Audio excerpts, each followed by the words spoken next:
Kim from KimberlyKoehler.com, and usually I have jewelry tutorials for you, but today I kind of have a jewelry adjacent tutorial for you.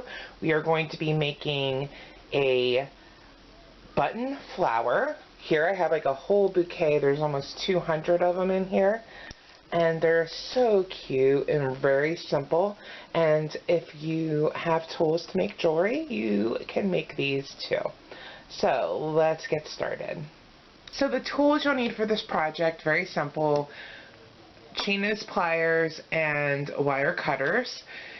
You don't have to use jewelry tools. You can use whatever tools you have around, and a lot of pliers you have that are not jewelry making tools actually have wire cutters attached right in them, so it cuts it down to one tool.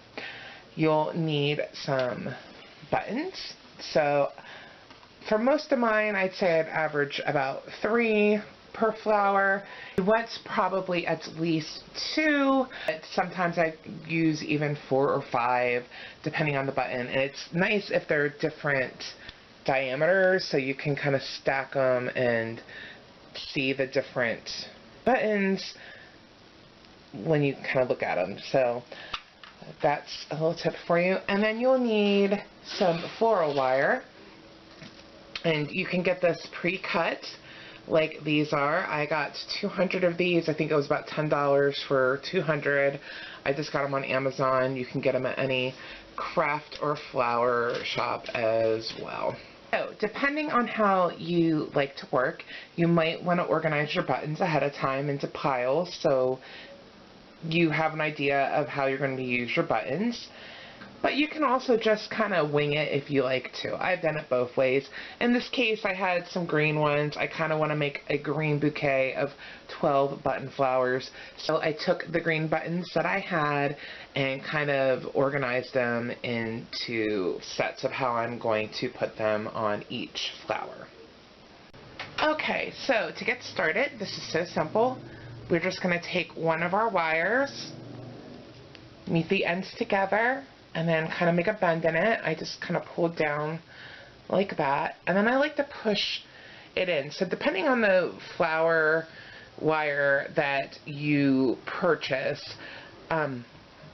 sometimes the green part, I think it's just tape, or I don't know how they adhere it, but like it peels off a little bit when you're shoving your smallest button down. So I like to just push this in so it's more, so this end part is more the length between the two holes. So if your button has 2 holes, it's pretty simple. You just put it through the 2 holes. So the top you're going to put down toward the bottom here. So the top of the button is going to show out this way. So that's the first one, and you're just going to keep doing that. If all 3 of my buttons here have just 2 holes, so it's simple. If it has 4 holes, just do it 2 diagonal holes. So you just slide it all the way down to the bottom. You heard them kind of snapping into place. So then you're going to grab your pliers and just hold it close to the button.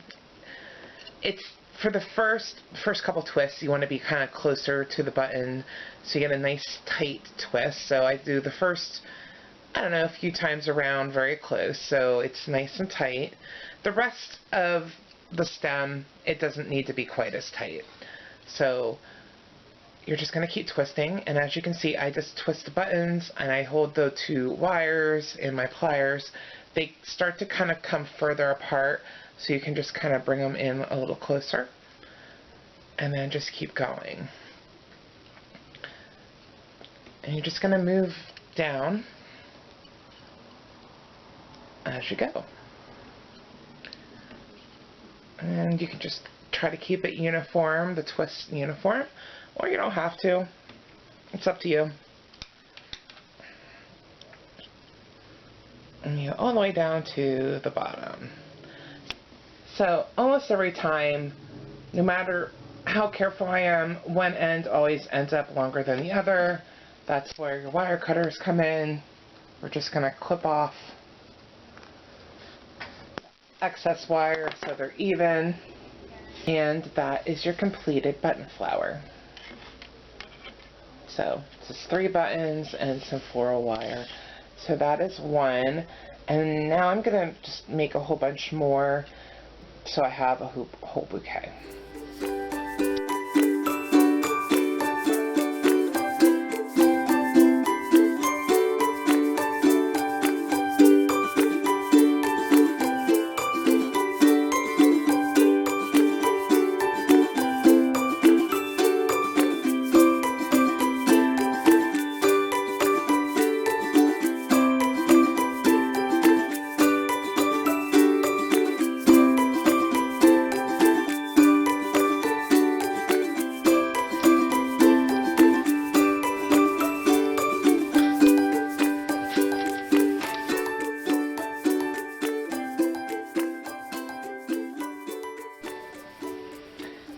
And so that's the finished bouquet. So I have 12 of these cute little things here, and we can put them in a little vase, little jar of some sort, so we can display them.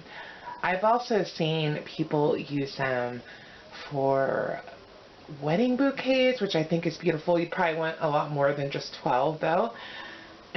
But it's great because you can actually coordinate them to match your wedding colors. They make great gifts, or just to decorate your own house and bring a little joy to yourself. So if you enjoyed this tutorial and you enjoyed wrapping wire, you might like making wire wrap jewelry. Maybe you already do. But if you're just getting started, I have this great free workshop, Introduction to Wire Wrapping Workshop. I'll put the link below in the description so you can sign up if you'd like.